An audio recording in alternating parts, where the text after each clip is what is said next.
All right, well, thank you for coming on this early December evening. Winters are always tricky, but we're blessed with good weather tonight. My name is Pat Farabaugh, and I am a professor of communications at St. Francis University. I have written 3 books, and this one, which is my third, came out October 18th. And I'm going to talk to you a little bit tonight about the subject matter in the book. There's 2 themes.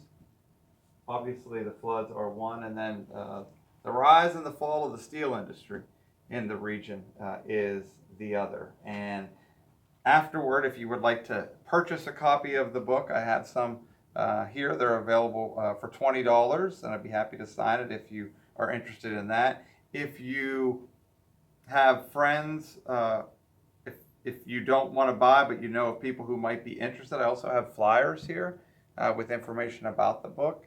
It's available through the publisher, which is Arcadia Publishing. History Press is the actual publisher. Arcadia is the parent company. It's available on Amazon, Barnes & Noble. So I'm a teacher. Now, I teach communications, but I have a passion for history. I'm blessed to work in a profession where I can write about things that I'm interested in. My first book was very academic oriented. It was on a telecommunications policy. It was an outgrowth of my doctoral dissertation from Penn State on a telecom policy called the Fairness Doctrine. And then my second book was on the story of Maurice Stokes, who attended St. Francis, and Jack Twyman. Our branding message at St. Francis was actually called Become That Someone. And I talk about the story of Stokes and Twyman. Stokes was a great player, college basketball player at our university, who went on to the professional ranks, the National Basketball Association, but suffered an accident in which he was in a game that he was paralyzed from the neck down. In 1958, he would die in 70. The Become That Someone theme is about the way that Jack Twyman stepped up for Maurice after the accident. This book, as I mentioned, is about the floods that have hit Johnstown. There have been 3 major floods. Certainly there are more than 3. And I was asked, why did I write this book? And these are pretty much the 2 reasons why. The gentleman on the left slide is John Earl Bull, and that's my mom's father, my grandfather. And that's not my mom he's holding, but my Aunt Jean.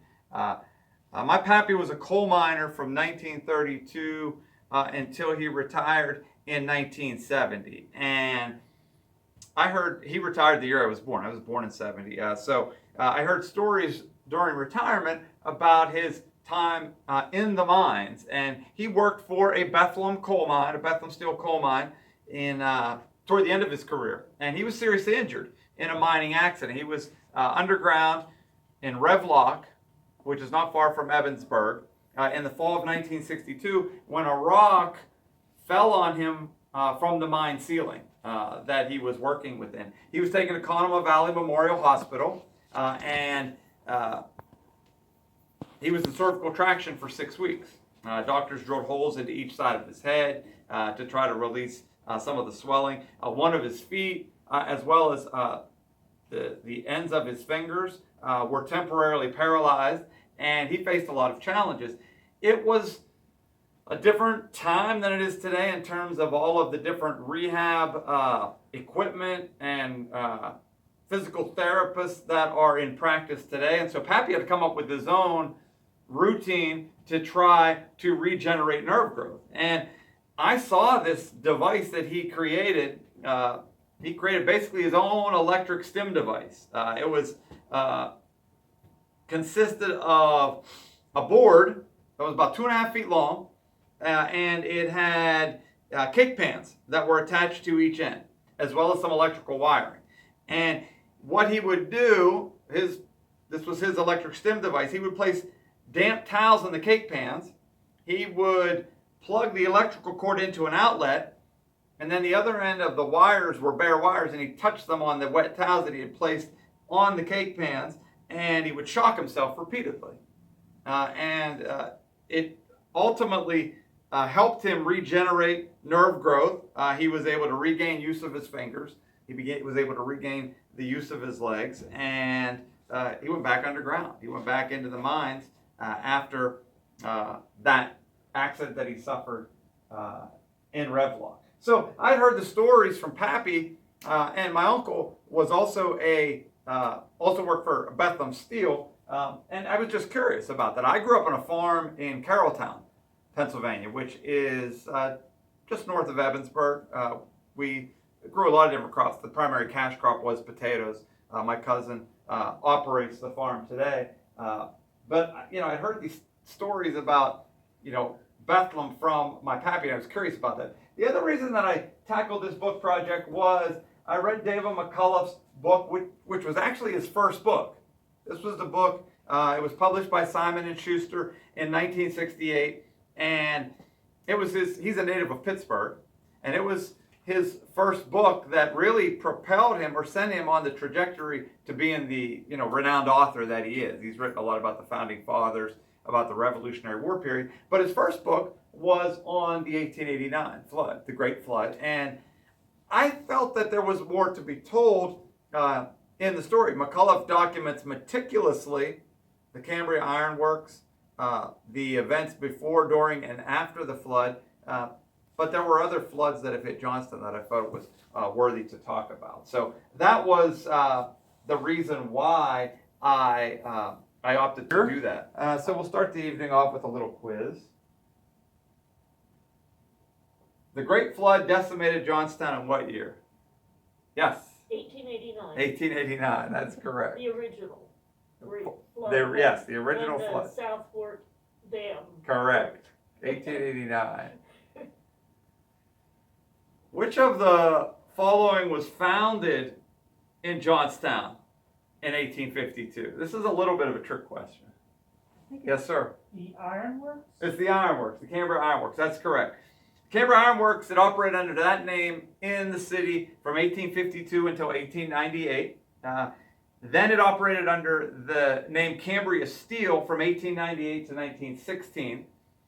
It operated under the Midvale Steel and Ordnance Company. That was a company outside of Philadelphia that bought the holdings in the city. It was operated for a short while under Midvale's direction from 1916 to 1922. And then in 1922, Bethlehem Steel acquired the holdings in the city and would operate until they would no longer operate at all in 2003. All right, one more question. Which of the following rivers does not flow through the Johnstown region? Anybody? Juniata. The Juniata River. Actually, one of my colleagues at St. Francis, Dennis McElnay, wrote a book on the Juniata River back in 2003. It's a good read. But the Juniata River does not. The others do. So let's talk about Johnstown's geography to start. So it's about 60 miles east of Pittsburgh, not far from here in Somerset, up to 19. It's enclosed by the Stony Creek and the Little Conemaugh Rivers. The Stony Creek originates near Berlin and drains the area south of Johnstown known as the Stony Creek Valley. And the Stony Creek is about 45 miles long.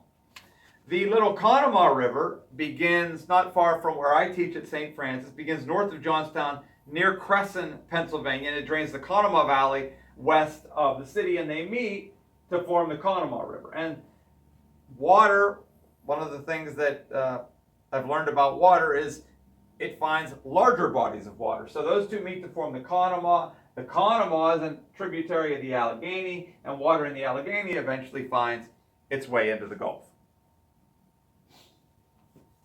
Johnstown was, quote unquote, founded by a man named Joseph Shantz. He and his family staked a claim to 30 acres near the Stony Creek River in 1769. And the community was initially known by his last name, Shantz. It was named Schanstatt. He would change his name to Joseph Johns, and it was renamed Johnstown in 1834, about a little less than a decade before the Great Flood. And Johnstown, because of the confluence of the rivers in the valley, became an important transportation stop on the canal system. The Erie Canal system in New York had been very, very successful, and had proven profitable for cities along the canal route, and so the mainline canal system adopted the model of the Erie Canal system. And Johnstown was the beneficiary of that. Now, in addition to the flood history in this region, we also have a lot of railroad history. We have the Allegheny Portage Railroad Museum, not far from St. Francis University. And why are railroads important to this area's history? Well, between Hollidaysburg and Johnstown, in the canal route, the Allegheny Mountains were too rugged. The terrain was too difficult to have the canal system, the series of locks and channels, work effectively. And so the canals were connected between Hollidaysburg and Johnstown by the Allegheny Portage Railroad. So the canals came from southeastern Pennsylvania up to Hollidaysburg. Then we had the rails. The first tunnel in the United States, the Staple Bend Tunnel, is part of that Allegheny Portage Railroad. So we had the rails meet the canals in Hollidaysburg, rail travel to Johnstown, then they would take the materials that were being moved on the canals, put them back on the barges and send them on their way on the canal system. So rail history is very, very important to understand the history of this area. Iron was, before Bethlehem Steel, you had the Cambria Iron Works. And as canal transport and goods and services moved, Johnstown blossomed. It became one of the nation's top iron producers. David McCullough, who I mentioned earlier, this is him speaking, not me, just the importance of Johnstown in his book, The Johnstown Flood. That's a quote. The age of steel in America, in our country, can fairly be said to have begun there in Johnstown, Pennsylvania. Mines sprouted up in the mountains above Johnstown. A lot of timber was taken off the mountains to build the structures for the Cambria Iron Works, as well as housing for all the iron workers that the Cambria Iron Works employed. And that would have ramifications for what was to come. Once rails, so eventually canal transportation would give way to rail transport. And once rails had been laid all the way from southeastern Pennsylvania, through Johnstown and, all over the country, basically, a lot of the dams that were used in the canal systems were no longer needed. And one of those was the South Fork Dam. The South Fork Dam was sold by the Pennsylvania Railroad. At the time, it was the largest earthwork dam in the world. I actually presented a couple of weeks ago at the Beaverdale Library and stopped over and just sort of took it all in, absorbed. Just thinking back, after writing about this, I just was thinking about what happened all those many years ago. The South Fork Dam was no longer needed, and it was sold by the Pennsylvania Railroad. And it was sold to a group of 15 businessmen from from Pittsburgh, who were all connected in one way or another through Andrew Carnegie. And they began to create this retreat, this South Fork Fishing and Hunting Club. They began work on it on October 15th, middle of October in 1879.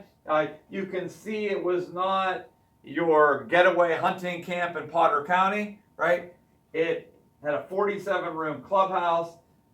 They had steam yachts. All of the men were connected through Andrew Carnegie. The point person on this project was a man named Benjamin Ruff, and so he was someone that was really directing the changes that were being made. In addition to building the clubhouse, the cottages, they also made changes to the dam, to the South Fork Dam. They lowered it by 3 feet.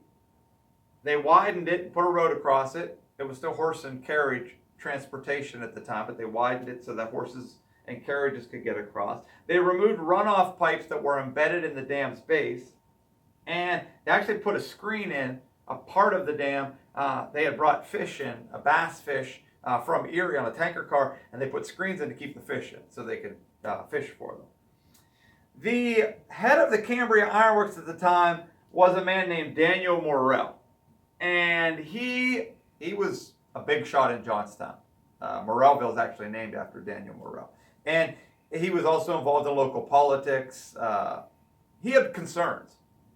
He had observed what was happening. He had heard, not over social media back then, but he had heard through the rumor mill about what was going on. And so he had someone who worked for him, a guy by the name of John Fulton, who was an engineer at the Cambria Iron Works. He said, go and see what they're doing to the South Fork Dam. So Fulton contacted Ruff. Ruff said, yes, you can come and see what we're doing. He reported back to Daniel Morrell. Fulton did, and he said, I do have concerns. I think the changes that they've made to the dam are problematic and do put us in a situation where we might not be safe if the right weather conditions strike. And so Morrell wrote to Ruff and said, my engineer says there's reason to have concern. Fulton, Benjamin Ruff, told Morrell, don't worry about it. You are safe, but you don't have to worry. And Daniel Morrell would die before the flood of 1889. A storm formed over the Midwest toward the end of May, and it got in Johnstown on May 30th, which was not Memorial Day, but Decoration Day is what it was called at the time. A lot of people were honoring those lost to the Civil War, right? It was 1889, so they were in the cemeteries putting flowers and honoring those that had lost their lives in the Civil War. And sadly, many of those who were actually in cemeteries on Decoration Day, within 24 hours, would lose their lives themselves. Elias Unger was a caretaker of the dam and the Fishing and Hunting Club. He woke up on the last day of May of 1889, and he saw the amount of water that had collected in the dam, and he was concerned that the dam might not hold. So he put a work crew together. They tried a couple of different strategies. They tried to raise the level of the dam, tried to build more mud on top. That was unsuccessful. There was a spillway that was clogged. They tried to unclog that to release some of the pressure that the dam was experiencing. That was not successful. All of these efforts failed, and eventually Elias Unger said, this isn't going to work. You need to leave so that you're not in harm's way. And you guys know the story. Last day of May of 1889, mid-afternoon, the dam collapsed. 20 million tons of water were released. Over 2,200 people were killed. 99 entire families. Everyone in 99 families lost their lives. 17 million, that's not adjusted for 2021. That's by 1889 monetary damages. And if you didn't lose your life, in all likelihood, all material possessions that you owned were gone for those who did survive. Here's the path of the flood.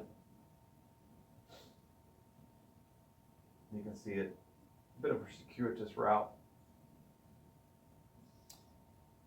I was mentioning earlier about the power of Mother Nature. These are some photos, and the credits to the photos are on the slides. JAHA is the Johnstown Area Heritage Association. Richard Burkert, who is the Chief Executive Officer of JAHA, he actually wrote the foreword to the book, and he, I should have mentioned this, he was invaluable in this project. He proofread this book. I actually delivered this presentation at a Pennsylvania history conference out in Lancaster that Richard moderated a number of years ago. I need to look up the year. We had a Q&A at the Johnstown Library a couple of weeks ago. Richard and I did. But anyway, he wrote the foreword. He was very generous with his time in proofreading this and in helping me get the facts straight. And JAHA, a lot of powerful images was provided by the Johnstown Area Heritage Association, which I'm appreciative of. But I was reminded of the power of Mother Nature. The deluge of water that was released around 3:10 on May 31st picked up trees, cables, buildings. It just tossed them like a beach ball, like kids would a beach ball in the water. Houses, people. The water jammed up twice. It jammed at the Conemaugh Viaduct and then at the city's Stone Bridge, which was a sandstone railroad bridge. And that That's the stone bridge, the upper right-hand photo. There were oil tanker cars that spilled at the stone bridge, and oil formed over the water that was there from the water that was released by the South Fork Dam. A fire broke out, and so ironically, many victims at this location in 1889 were killed by a fire, even though it was a flood. And one of the things that I've also was reminded of is that people die, yes, by drowning, but they also die by debris hitting them, by being impaled with all of the debris that the water collects. So there's some of the images of the aftermath of the 1889 flood. One of the things that I emphasize in the book, so it's sort of a dark and gloomy cover, and the title is, not uplifting. This is part of the History Press's disaster series, but I tell people that I think it's a fair rendering of the challenges Johnstown has faced. I don't think History Press would have published it if I titled it The Resolution and the Fortitude of the People of Johnstown. Right? They want to sell books, and this is part of their disaster series. But one of the things that I do make it a point, because this is an important part of this, is that resiliency of the people and the way that they stepped up and helped one another in the aftermath of each of these three floods that I write about and that I'm talking to you about tonight. General Daniel Hastings, he was a native of Bellefonte, and he led the cleanup efforts after the 1889 flood. He would later serve as the state's governor, in large part because of the notoriety he gained and the respect that others afforded him for his efforts to get Johnstown back on its feet. And interestingly, General Hastings and other people who were in charge of the cleanup would institute martial law, or a form of martial law in the city. He established curfews and set a really strict set of rules on, on who could go where and what people were allowed to do. We didn't have 50 states at the time, but every state in the Union sent some type of relief. 18 countries sent relief. There was a prison in Pittsburgh where inmates baked 1,000 loaves of bread a day. That's Clara Barton in that photo on this slide. She founded the Red Cross 8 years before the 1889 flood in 1881, and actually would lead the agency for almost a quarter century. But she arrived in Johnstown on June 5th. The flood was on May 31st, and she would stay in Johnstown. She had a staff of around 50 volunteers, would stay there for 5 months. So people stepped up. What happened to the South Fork Fishing and Hunting Club? A lot of people sued them. None of those lawsuits were ultimately successful.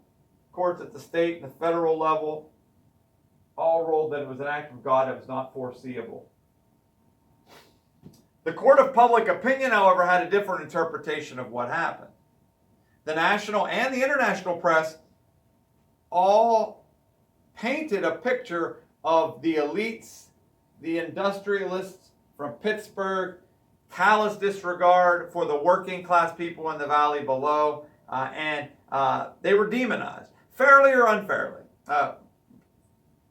In my judgment, what they did was it was reckless. I do not think that the Carnegie Group anticipated that the dam was going to break. So I do believe there's culpability there. The press made it very clear that they felt that these robber barons, these elites from the steel industry, with disregard for the working class, have blood on their hands for the 2,200 people who died. I don't think it's that simple. Johnstown Tribune editor George Swank, this is a quote that ran in the Tribune: "We think we know what struck us, and it was not the work of Providence. Our misery is the work of man." And a woman named Gertrude Quinn Slattery wrote a book about the 1889 flood as well, titled Johnstown and Its Flood. Actually, just a number of years ago, Al Roker, the weatherman on NBC, he wrote a book titled Ruthless Tide.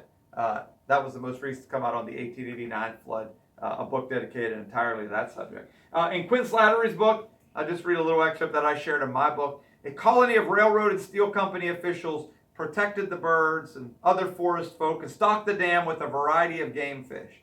The fish disported themselves in these cool waters, and they grew and multiplied and became important, so important, in fact, that when the days and days of heavy rain drenched the hills, turned the rivulets into raging torrents, and sent them hurtling down to pour their fullness into the reservoir, the gentle keeper felt he could not open the floodgates, lest the valuable fish escape. The members of the South Fork Fishing and Hunting Club, right, they were public enemy number one. They didn't want to come back to this area, and so they didn't. Membership broke up entirely in 1904, but really had no interest from 1889 until 1904, the members did, in spending much time in the mountains above Johnstown, and an auction sale was conducted in 1904. The Canberra Ironworks bounced back very quickly after the flood. It was renamed Cambria Steel, as I mentioned in our little quiz at the beginning of the presentation, in 1898, so 9 years after the flood. A new mill was built in Franklin, a new wire plant in Morrellville, which was named after Daniel Morrell. And Johnstown, at the turn of the century, was the third largest producer of steel in the United States. Again, where there are mills, steel mills, there are mines, and coal mines popped up around the region. We had rich seams of bituminous coal in the mountains above, and so the mountains were mined very, very heavily.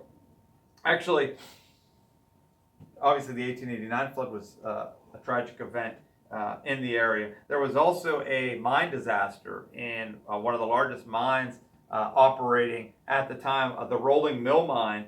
There was a major explosion there in 1902 that killed many miners underground. The Rolling Mill mine produced 3,000 tons of coal per day at its peak, and that was significant back during this period. Bethlehem Steel arrives on the scene in November of 1922. At this time, a man by the name of Eugene Grace was the CEO of Bethlehem, and there was a little bit of it's a little more complicated than Bethlehem simply acquiring the holdings in Johnstown from the Midvale Steel and Ordnance Company, but ultimately it landed in the hands of Bethlehem Steel and Eugene Grace. And Eugene Grace said that his predecessor, a man by the name of Charles Schwab, would have an active role in the operations in Johnstown. I want to tell you a little bit about Charles Schwab. He was born in Williamsburg over in Blair County in 1862, and they moved to Loretto, which is where St. Francis, the school I teach at, is located, when he was 12 years old. He was the son of John and Pauline Schwab. Pauline was actually a Farabaugh, so I don't know if we're related. I have no special privileges at the Schwab Gardens in Loretto, but he was the oldest of the couple's 8 children, and he would move to Pittsburgh.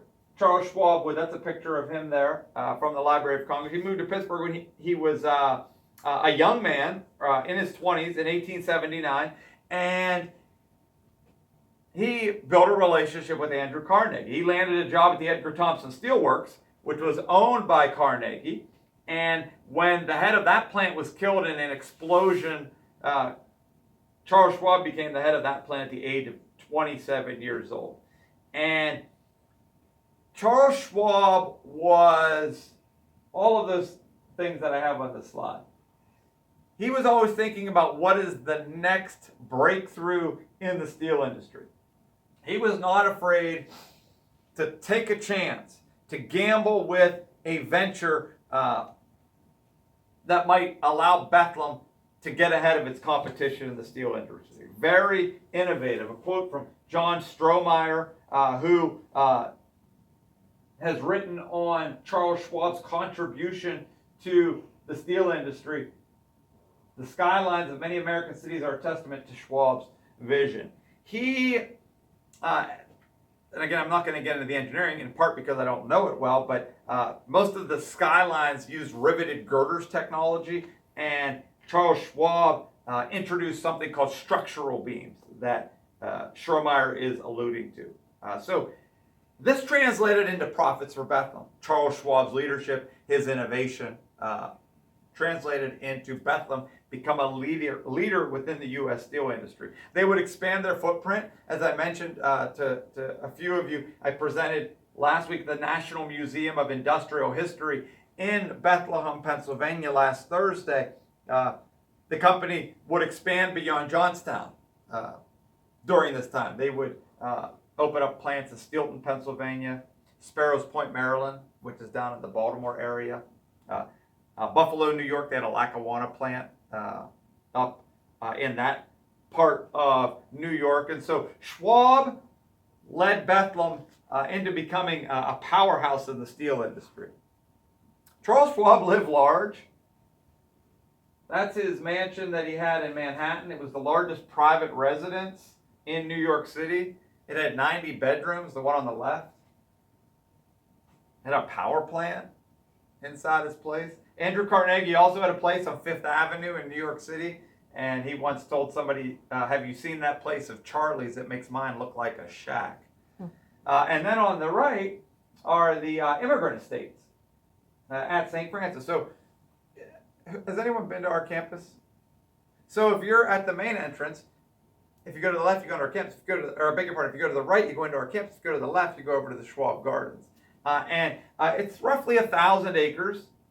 It includes a golf course that a Donald Ross designed golf course that Charles Schwab had put in, as well as 17 other buildings. And it's beautiful. If you can ever, it's still maintained by a staff. It's beautiful in the fall and the summer months. Is the house still there? Pardon me? Is the house still there? It is. Oh. Yeah. Many of the buildings are still there. And actually a lot of our, the members of our Third Order Regular, which is the group of Franciscans that oversee St. Francis, the retirees, there's many retired priests who live there as well. But it's beautiful. I'd encourage you to come up and see it. So he lived large. And his risk-taking, there were boom and bust periods. Charles Schwab actually died 3 years after the 1936 flood, which I'm going to talk about here in just a second. He died in 1939 in a one-bedroom apartment in New York City, $338,000 in debt. 77 years old. So he rode the waves. He lived large, and when steel boomed, he took advantage. He's actually laid to rest in Loretto. His body's laid to rest at St. Michael's Cemetery, which is a church in our tiny community. I talk about the ebbs and flows of the steel industry, and one of the things I try to get at in my book is what happened to Bethlehem Steel, specifically Bethlehem. I talk about the steel industry on a macro level, but I get into why Bethlehem specifically ultimately met its demise in the city. And the strike of 1919 and the strike of 1959, I talk about both of these because the labor movement was very, very significant in the history of Bethlehem Steel. The strike in 1919, again, Midvale owned the company at the time. Bethlehem bought the holdings in the valley in 1922. Around 300,000 mill workers around the country refused to go to work. In Johnstown, around 15,000 employees walked off the job. Support for the press, the clergy, they lined up almost to a person behind management. There's actually one member of the clergy in Johnstown that said, well, I think the workers that are fighting to make a little bit more money and have better working conditions have a point, and actually he was relieved of his pastoral responsibilities. So organized labor was treated with disdain, to say the least. But the fact that many people around the country and in Johnstown were willing to honor the strike call is significant. And Dominic Gillot, who is an Italian immigrant from Nannyglow, a mining town north of Johnstown, important figure in the local labor movement, he documented this strike in 1919, the first time in this area that the workers really dug in their heels to fight for their rights. The strike was not long. It ended by and large in the middle of November when most of Midvale's mines reopened. But this was sort of the first shot over the bow by labor, letting management know that you're bringing in all of these profits in the steel industry, and yet we continue to toil under these conditions that are very difficult and very trying, and for very, very low wages. That was important, and I write about the strike in 1919. That's a photo from a strike parade in Pittsburgh that I have on that slide. The 1929 market crash, we're approaching the 100-year anniversary of the market crash. It impacted both American steel broadly and Bethlehem steel specifically very, very greatly. The steel industry is like a roller coaster. Boom periods, bust periods. Right? Today's the anniversary of Pearl Harbor. World War II was extremely a lucrative time period for the steel industry. And really, any time the U.S. was at war, the steel industry boomed over the course of the 20th century. You can see the damage that the market crash had on the steel industry. Bethlehem, 55 million tons of steel in 29, which is 2 years later in 31. 90 years ago, the output was down to 40 million. In 1932, that's a remarkable statistic. 90% of the 500,000 or so steel mill workers were either working part-time or out of work altogether. 27% of global steel sales in 1932. I actually had a very high-ranking individual from U.S. Steel at my presentation last week, and we talked a lot about the low barriers of entry to foreign steel and the impact that had on the American steel industry. Schwab, Eugene Grace, U.S. steel leaders, they pleaded with the federal government to raise tariffs on foreign steel, to keep them out of, not keep them out of the United States, but allow U.S. steel companies to be more competitive with them by raising tariffs on foreign steel. And the federal government repeatedly didn't cave to those demands. Schwab and Grace were staunchly anti-union.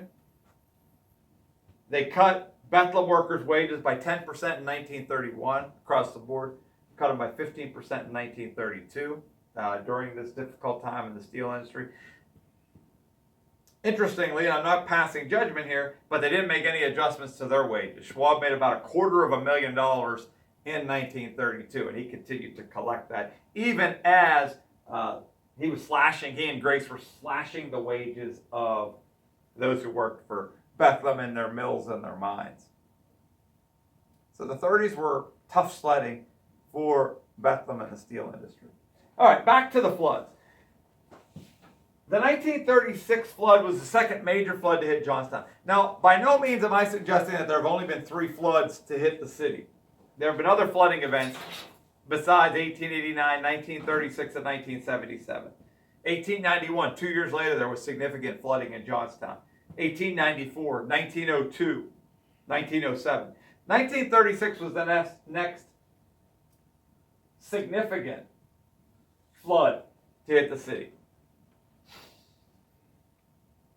The winter of 35 into 36 was very heavy. It was one of the harshest for Johnstown in many years, and there were very frigid temperatures.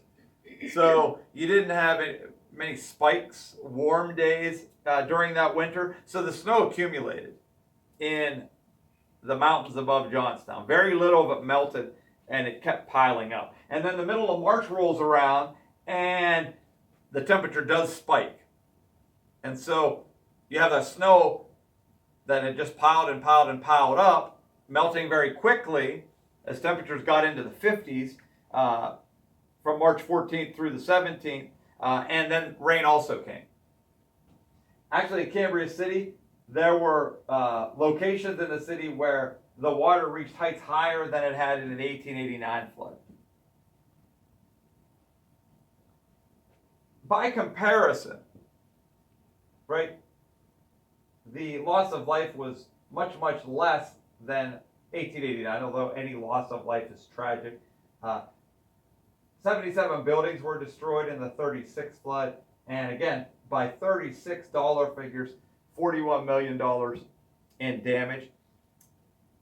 An eerie scene, a statue, not the one I showed you, but a statue of the city's founder, Joseph Shantz, was decapitated in the 36 flood, and his head was floating, not his head, but the statue's head was floating in the water. There was a mayor of Johnstown at the time who was took charge of the situation. His name was Daniel Shields. He had held the post for just 2 months. He was a Republican in a working class city. He ordered, like General Hastings, he formed a semblance of martial law. He ordered all businesses that sold alcohol closed for an indefinite period of time until the city could regroup. He instituted curfews to try to curtail looting. The inclined plane, which I drove by on my way from Indiana over to the library this evening, it had been previously owned by Bethlehem. It had been purchased by local government, and it carried more than 2,000 people up Yoder Hill into Westmont during the 1936 flood, helped carry them to safety. Here's some pictures from the 36 flood. Again, these are from the Johnstown Area Heritage Association. If you're familiar with Johnstown, I'll just share you the locations with you. That's Franklin Street in the upper left.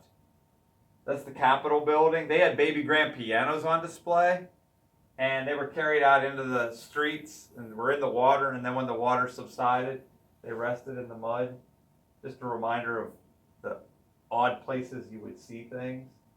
The upper photo is Vine Street. The lower left photo is Balmer Street. And then actually that's the Franklin Street Bridge, sitting in the middle of the river there, and the lower right photo. So this was the second significant flood to hit Johnstown, and the federal government got involved.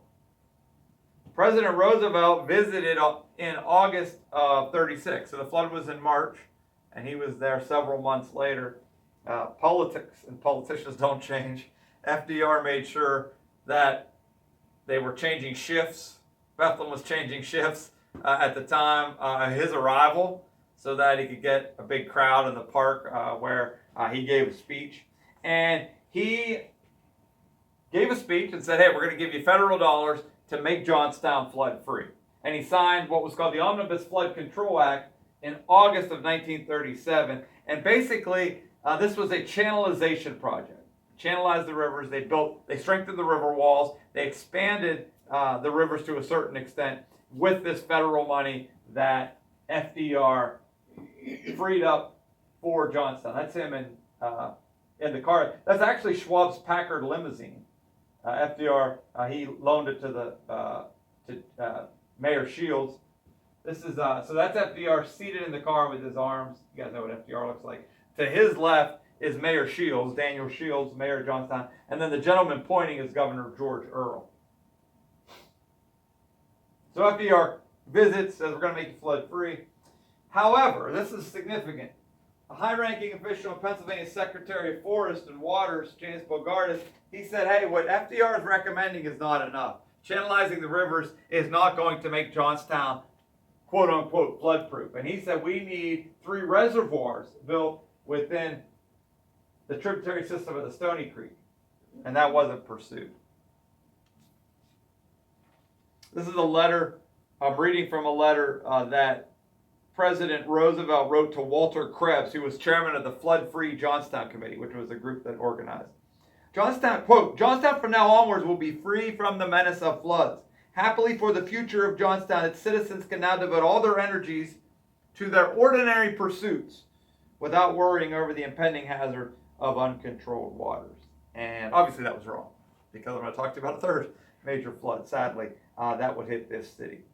It's also important to note that, so this channelization project that the federal money paid for, it was designed to prevent a flood equal to that of the 1936 flood. The 1977 flood would be more powerful. In fact, it was described by National Weather Service official as a once in every 10,000 year occurrence, the 77 flood. So FDR promised a flood-free city. Ultimately, the channelization project was not enough to keep the city flood-free.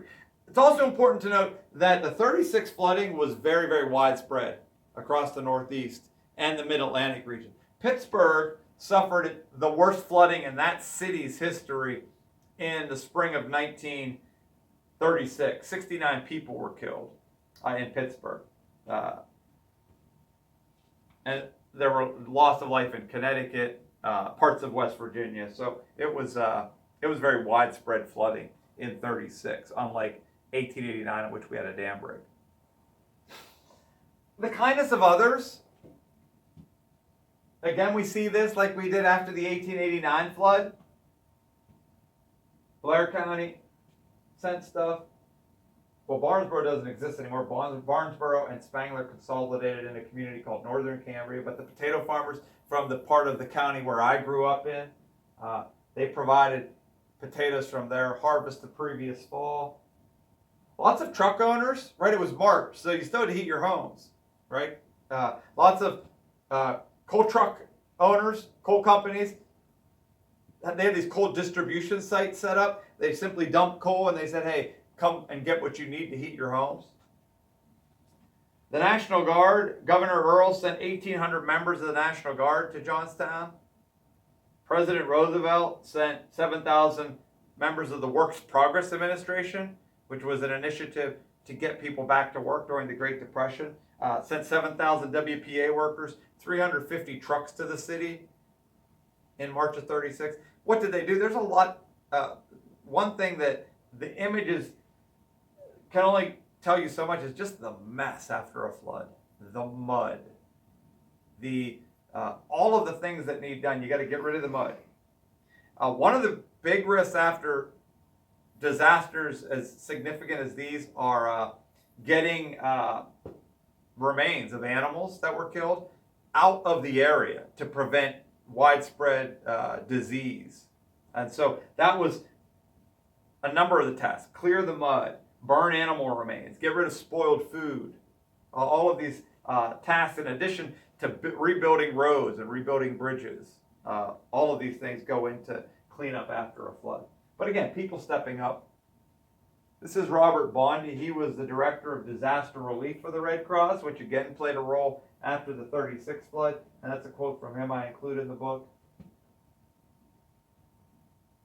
I should note, didn't mention this at the start, I did first-person interviews with people. I also relied on two valuable oral histories. Lehigh University, back in the 1970s, had done an extensive oral history project with former employees at Bethlehem Steel. And so I got access to that and a lot of the quotes from people involved with Bethlehem were acquired from that oral history project. And then the Johnstown Area Heritage Association had an oral history project that was done specifically on the 77 flood. And I used some material from that. I relied heavily on the Johnstown Tribune Democrat newspaper archives in crafting the story that I tell in my book. But people stepping up, it was again the order of the day after the 36 flood. Organized labor gains even more of a foothold following World War II. So World War II is a boom period for Bethlehem Steel. Eugene Grace actually promised President Roosevelt a ship a day, right? That Bethlehem Steel would produce a ship a day to help the Allies against the Axis. Interestingly, I'm talking about that on the anniversary of Pearl Harbor, the 80th anniversary. And he actually exceeded that goal by several ships. In 1945, shortly after the war, Eugene Grace steps down after a long run as president of Bethlehem Steel, and a man named Art Homer took over.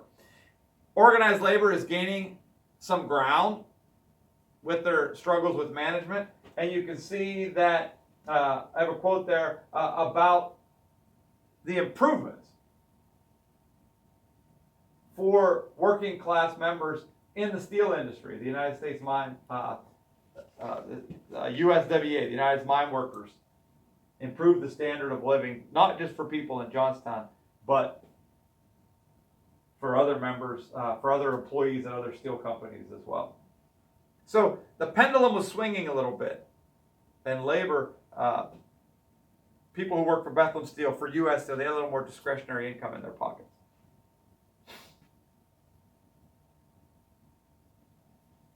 The strike of 1959 was, I'm talking about the strike of 1919 to a decent extent. I also talk about the strike of 1959. The strike of 1959 was one where management within the steel industry said, this is unsustainable. The salary or the wages, the benefits packages, the paid vacations that we have, that the United Steelworkers have successfully negotiated, this is not going to work if we want to remain viable, if we want to remain profitable. And so they worked together. These competitors within the steel industry, they said, let's come together and work in concert with one another the way that labor is, to try to gain some of that ground back from the laborers. And so the middle of July 1959, 500,000 steelworkers went on strike. And you can see the cost to the steel industry in lost production. It shut down well over 3/4 of our nation's steelmaking capacity. And management drew a line in the sand, so to speak. There was something that was called Clause 2B. This had been adopted in collective bargaining between management and labor in 1956. And what Clause 2B was it limited management's ability to change the number of workers assigned to a task within the mills, or to introduce new work roles, and this is important, or machinery that might result in reduced hours for laborers at Bethlehem. So it was basically handcuffing management's ability to try to streamline what they were doing. And again, the prevailing theory was keep these people busy because the next boom period is around the corner. Now, what I argue in the book is that Bethlehem's leaders, after Charles Schwab, by and large lacked the foresight to see what was coming. The world was changing. I was going to say the industry was changing. But after World War II, the post-war decline came, as it did after World War I. But Eugene Grace, and to a lesser extent Art Homer, they were like, well, the next boom period is going to be right around the corner, just as it had been in the past, right? I mentioned the steel industry had been these peaks and valleys, this roller coaster. But the world was changing. International competition, I talked about that. The way steel was being produced was changing. Steel had been produced through the open hearth furnace process for many, many years in that city, a half hour, 40 minutes from here. Outside of the United States and some other steel companies, Bethlehem was slow to embrace the technology, but a process called the basic oxygen furnace process that produced steel more efficiently, produced steel more cheaply. BOF technology had been introduced in 1952. Bethlehem and other American steel companies, quite frankly, didn't embrace it the way international companies did. And so they could produce steel much more cheaply. So international competition was a factor. Bethlehem's facilities were aging. Its mills were old. Few improvements had been made during Grace's time as president. There were also substitute products. Where steel had been the go-to material for many, many years, now you had aluminum that took the place of steel. Plastics, to a lesser extent ceramics. And so all of these created a headwind that I argue Bethlehem Steel was very, very late to respond to. They were not cutting edge the way they were during the time of Charles Schwab's leadership of the company. And that would prove costly. Organized labor absolutely was a factor, but it was a confluence of factors, the ones I just alluded to. Feather bedding was synonymous with Clause 2B, and this was, like I said, just assigning employees meaningless tasks, time-consuming tasks, to keep them busy until the next boom period came around. I had a gentleman at a presentation that I gave, and he worked for a short while at Bethlehem Steel, and the other worker said to him, "Hey, you're making us look bad. Stop working so hard." So ultimately, the strike of 1959 backfired on management. Labor gained even more of an upper hand in this struggle between the two groups. And it was really I don't want to say that it was the beginning of the end. It wasn't the end, but it was the beginning of the end for some of these big players like Bethlehem Steel and U.S. Steel. All right, so in Johnstown, in 1977 was the third major flood. And this was a summer flood, middle of July.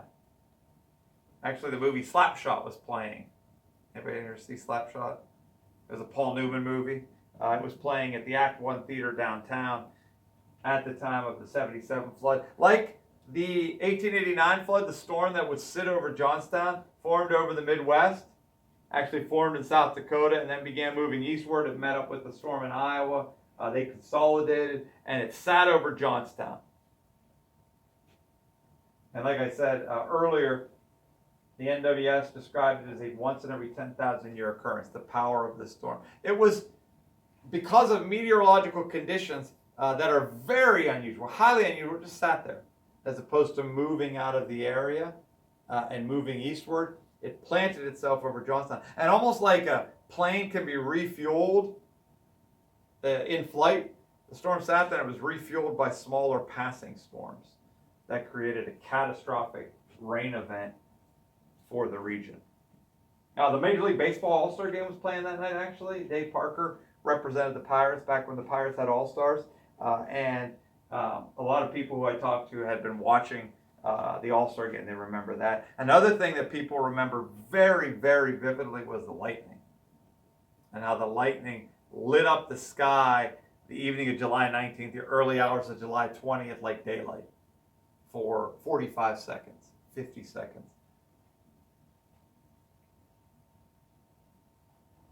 Like 36, winter had been really, really heavy. 76 into 77, a lot of snow, cold temperatures, much of it did not melt. Actually, the Army Corps of Engineers trying to be proactive, right? Recognizing that, hey, we have a lot of snow melt that is going to happen. They tried to keep water channels free of brush and deposit, keep them clear so that you can have water moving. Began raining heavily around 6:30, so well before dusk. And it was a pretty wide range. Flash flood warnings were issued for Somerset County, Cambria County, Indiana County, Blair County, across the 7-county region around 7:30. The mayor at the time of Johnstown was a guy by the name of Herb Fuel, and he visited different locations, these places that just simply emerged as shelters. He visited the Meadowvale School, which had emerged as a shelter. People would gather there because they couldn't get to their homes. And at 2 a.m., he declared the city a major disaster area.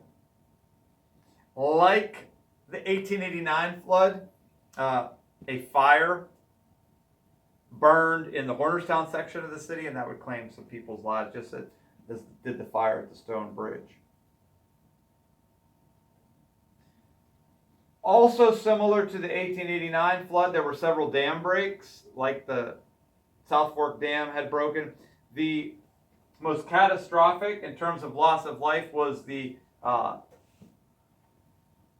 Laurel Run Dam giving way. The Laurel Run Dam sat above a community called Tanneryville, and it had been built actually before the 1889 flood, a couple of decades before, to help the city meet its water needs. And it was completed during the 19-teens. And you can see, just as Daniel Morrell had expressed his concerns about the South Fork Dam to Benjamin Ruff, this dam, multiple occasions, had been deemed not safe, not able to handle a large storm event. It was that was in 1943. In 59, a state assessment concluded that its spillway was half the size that was expected under guidelines by the state. And 7 years before the flood, FEMA classified it as a high hazard dam. Well, it broke. And that is that photo there before that's the Solomon Run homes. There were very much a working class housing unit. Most of the people who were killed as a result of the Laurel Run Dam's rupture were residents of the Solomon Run homes. It broke around 2:30 on July 20th. And 34 people were killed in Tanneryville. Again, many of them from that Solomon Run Homes district. I gave this presentation, actually it was the first presentation I gave since my book's release. I presented at the Blair County Genealogical and Historical Society, and a gentleman in the Q&A at the end raised his hand, and he was at a Camp Wapsie in Blair County. Now, he was a camp counselor, and they had children at the camp July 19th of 1977 who were from Tanneryville. And he said he had to wake them up and let them know, we don't know the status of your family, we don't know the status of your home, because Johnstown flooded and your community was what we know of. It was very hard hit. And one of the things that likely contributed to the number of people killed in Tanneryville was its inaccessibility after the flood. Again, to understand water, so many people said roads were just gone. People who I interviewed, they were gone. And so there was no way to get ground transportation into Tanneryville early for much of the day on July 20th. They had helicopter search and rescue missions. Many of the chopper pilots were former pilots during the Vietnam War. But that was the only way to get into Tanneryville for a large period of time, and likely added a death toll because, like I said, people lose their lives by being hit by moving debris, and so in all likelihood, people died because of more people died because of its inaccessibility. And this is a little side note, which is a sad part of the story, that shortly before the 77 flood, some of the township supervisors had voted against participation in a flood insurance program that would have covered much of the cost of rebuilding that would be required after the 77 flood. I also write in the book about Jack Murtha, the powerful congressman. He was an up-and-comer at the time in the House of Representatives. He was actually at a military school down in the D.C. area when the Johnstown flood hit, and he asked the White House for a helicopter to bring him back to Cambria County, and the federal government complied. They sent a chopper to Murtha. Murtha flew back and worked from the Cambria County Airport in the the immediate days following the 77 flood. 34 were killed in Tanneryville. The final death count from the 77 flood was 86 people. Before I move on, one note on the Laurel Run Dam. It was never rebuilt, and it's now part of the Laurel Run State Park. And this was a quote from an engineer who would investigate after the 77 flood. His name is Elio Di Apollonia. Quote, its deficiencies were recognized and reports prepared for modification. This is the Laurel Run Dam he is alluding to. But for various reasons, over a period of 1.5 decades, remedial steps or new construction was not taken. If the dam had been upgraded in accordance with prudent engineering practice, the dam would have been able to store and or pass the storm.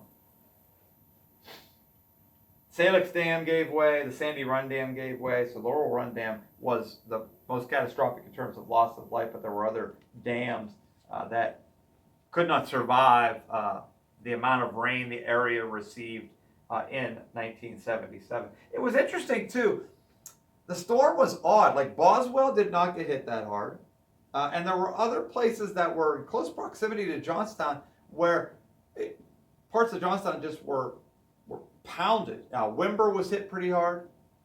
Portage, there was flooding and loss of life in both Portage and Wimber. But other communities, for no rhyme or reason, Mother Nature spared her wrath one community, it would just rain all night, serious flooding, and then another one was left relatively unscathed. But you can see the damage to the infrastructure, bridges, roads. Again, the power of Mother Nature, the way it would lift locomotives, wash them off the tracks. Here's some photos from the 77 flood. That upper photo upper right is actually the cover photo of the book. This is a reminder, again, after a storm, you just wouldn't know where you would see and what you would see piled up. It was summer months. It was actually a beautiful day on July 20th. Sunlight, that water subsided, that mud became hard as cement. And a lot of people talked about the burning, that they remember, this burning smell in their noses in the aftermath of the 77 flood.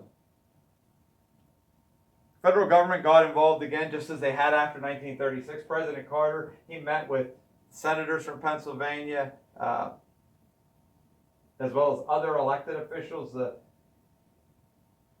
day after the flood in the White House. That he freed up federal money for cleanup and rebuilding. Money was allocated and sent to Johnstown from Harrisburg as well.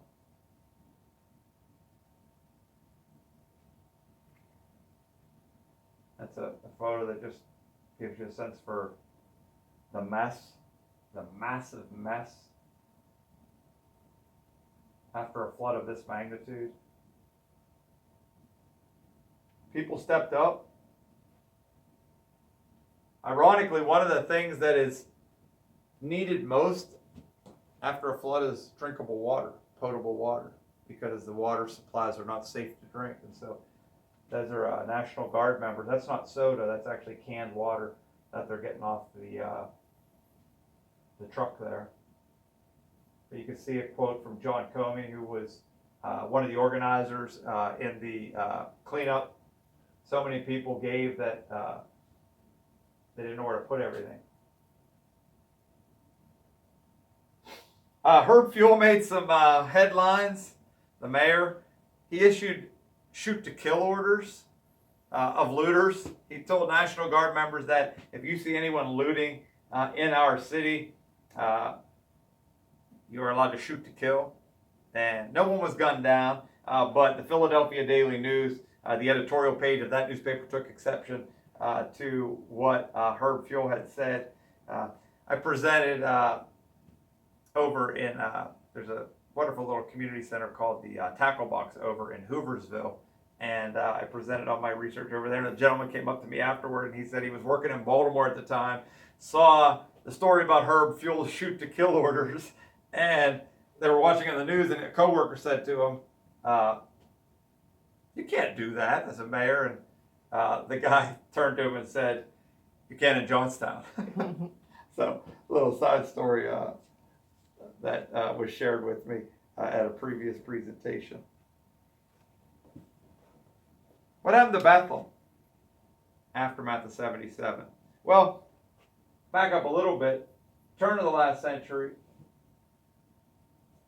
until the decade of the flood, you can see how the bottom had fell out of not only Bethlehem, but the American steel industry.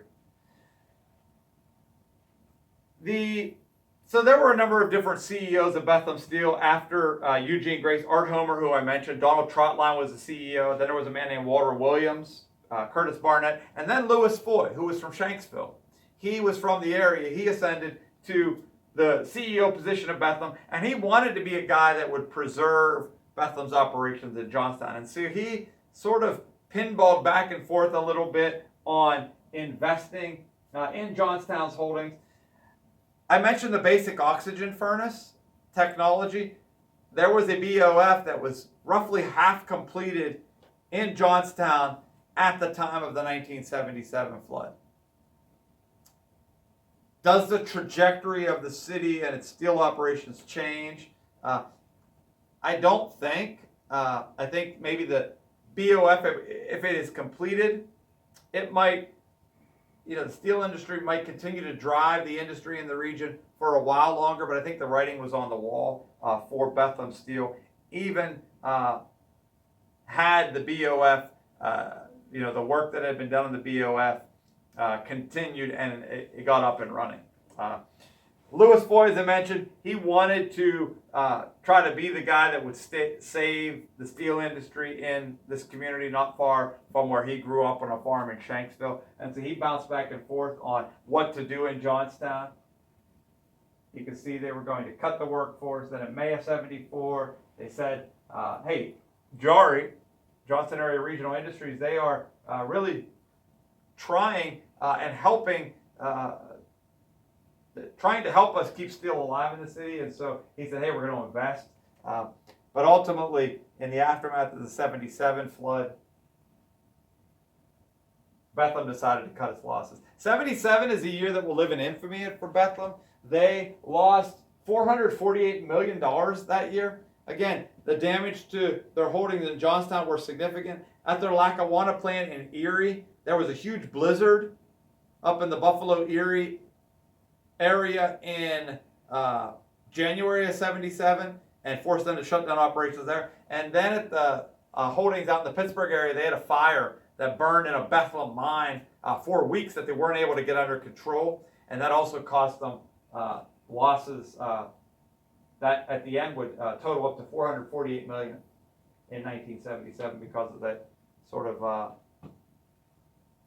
confluence of challenges in Johnstown, Pittsburgh, and up in Buffalo. 5 years after the flood, Bethlehem announced it was eliminating 10,000 jobs across its holdings, including 2,300 in Johnstown. Bethlehem consolidated into something called the Bar Rod and Wire Division that year, and surprisingly to some members of management, workers in Johnstown seeing the writing on the wall, seeing, hey, if we don't give back some of the ground that we have gained over the years, then we're not going to have jobs. Some serious concessions were made by the remaining employees at Bethlehem under their Bar Rod and Wire Division.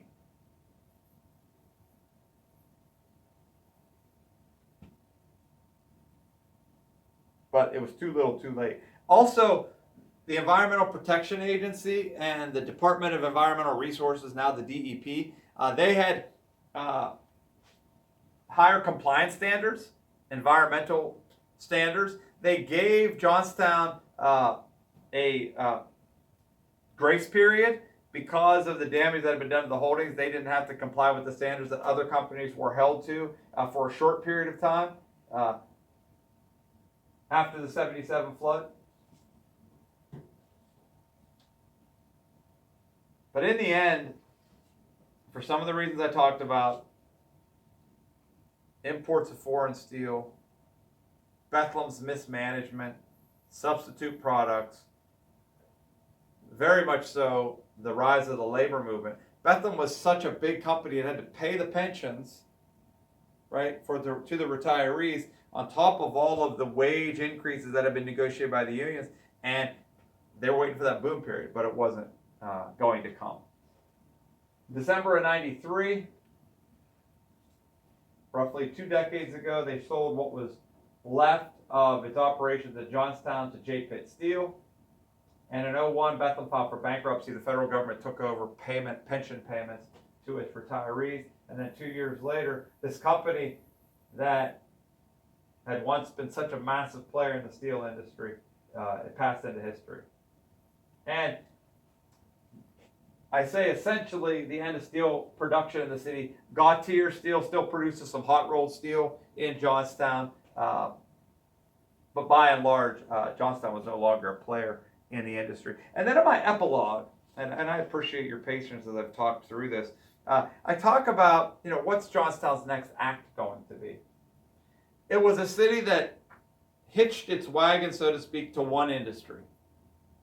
And Jack Murtha, right, he brought some federal jobs to the region, the Drug Intelligence Agency, but then Murtha was killed about a decade ago, in a surgery, so his unexpected loss. that money dried up. And I talk about those federal dollars and how it can be used as seed money a bit in the book.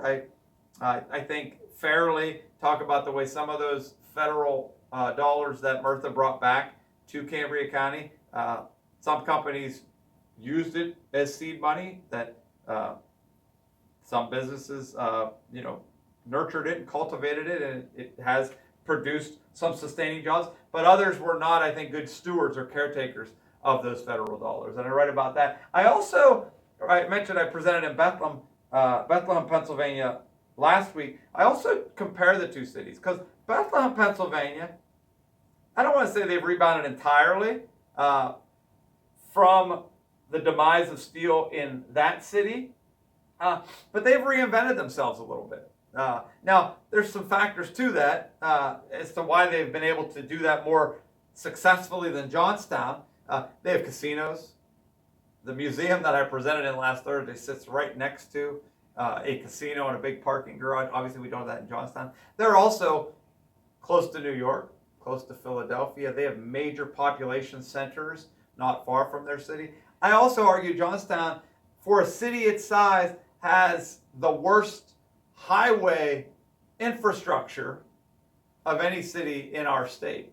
And if you could, to get to Breezewood, right, there's no real effective way to get there. To get over to Route 22 to go to Pittsburgh, you got to take 403 or 56, which aren't major highway routes. And so I do think a better highway system would position Johnstown to bounce back. I think we're making strides in Johnstown. This is a student who, I'll gloat a little bit as a teacher, but she was one of our students, a communications major and a marketing major. She's now the marketing director for Vision Together, Haley Thomas. She wrote an editorial not long ago in the Tribune, November 6th, about these organizations like Vision Together 2025 who are working to try to get people to stay in the area, right? To not leave after they graduate from high school and graduate from college.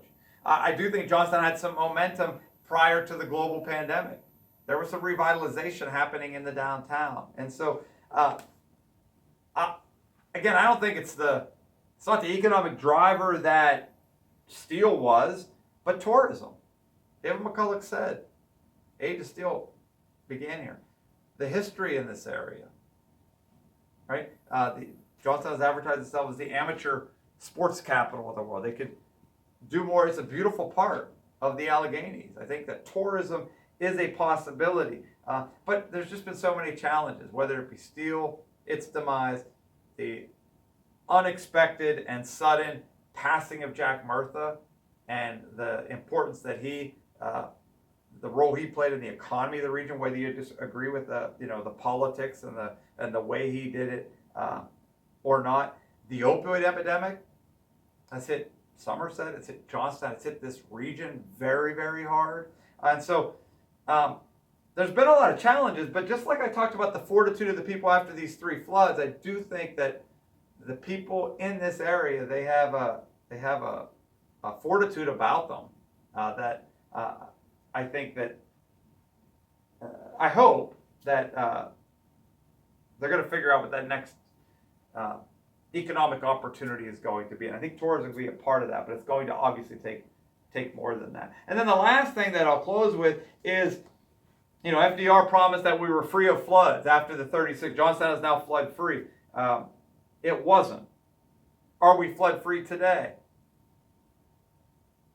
I would like to say yes, but I don't think the evidence points to that. If you think about it, we had a flood in 1889, and then we had a flood in 1936. That's roughly 40 years. We had a flood in 1936. We had a flood in 1977. That's roughly 40 years. By that timetable, we're past the next one, and we came pretty close, right? In the aftermath of Tropical Storm Ida, this is the front page of the Tribune from September 2nd, 3 months ago. The Wilmore Dam almost broke, and they actually evacuated parts of Wilmore, South Fork, and Summerhill. Again, not to get too political, but if we have more impactful storms, with climate change, at the end of the day, Johnstown geography, it sits at the bottom of a valley. And if we have another storm, the magnitude of a 77 flood, I'm not sure that we have the safeguards in place, sadly, to protect the city. Now, I don't think the loss of life will be nearly as catastrophic. We have better warning systems in place. There were failures in the warning systems in 77. I don't think we'd have those sorts of, with the technology that we have today. So I think the loss of life would not be as serious as the previous floods. But I do think that Johnstown continues to remain vulnerable to a serious flood in the future. Thank you for listening. I appreciate your letting me talk a little bit about my research on this project. And I would be happy to answer any questions that you might have. If anyone has any stories that they want to share about the floods or about Bethlehem Steel, I certainly would welcome that at this time. Well, thank you for listening. I have some copies of my book. It's for sale for $20, and I'd be happy to sell you a copy. I could sign it too if you would like. And like I said at the start of my presentation, if you know someone who might be interested in the book, I have flyers. Feel free to take one of those as well. And again, I want to thank Beth Horning, or the Assistant Director of the Library, for having me. I really appreciate that, as well as Cheryl Morgan, the Director, for letting me talk to you all a little bit about my research on this project this evening. So thank you. Thank you for coming.